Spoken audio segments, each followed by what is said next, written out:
Hi there, my name is Mackenzie Catron. I am a creative disabled makeup artist and I am partnering with Mehron to show you guys how to create the classic vampire makeup. Now this is perfect for Halloween or any situation you might be in where you need to look like the undead.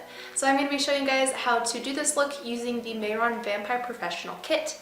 This kit includes everything that you'll need, so a tri-color cream makeup palette, non-latex foam sponges, a flat end makeup brush, step-by-step instructions, a eye black powder, color set powder, a black liner pencil, stage blood, a powder puff, and of course vampire teeth. So I'm going to show you guys a little bit of a step-by-step how I get this classic monster look. So the first thing I'm going to do is take the tri-color palette in the lightest shade on the sponge and put this all over my face. I did avoid my under eyes. I kind of wanted to use my dark circles to my advantage for this look.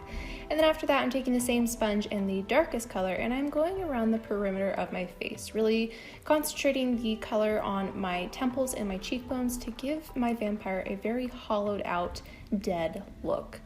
And then after that, I'm going to take the color set powder and the powder puff and make sure all of this cream product is nice and set and won't budge. And then after that, I'm taking the black eye powder and I'm going to just be patting this all over my lid and kind of sweeping this color out towards my temples and then running this color also on my under eyes.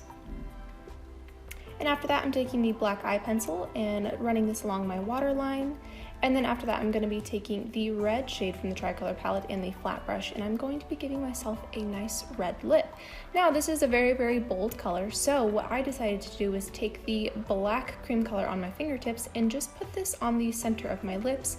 And when I kind of smacked them together, it gave them this very kind of dead, ombre haunted look.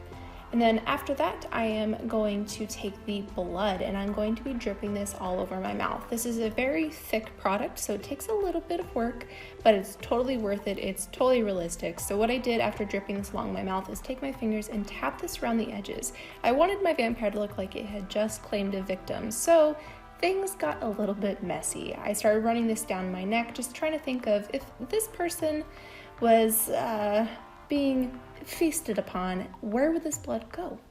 And after that, I used a splatter product, and this is also from Mehron, but it's not included in the kit, but it is totally worth it for this vampire look. It really completed just the messy, dead look.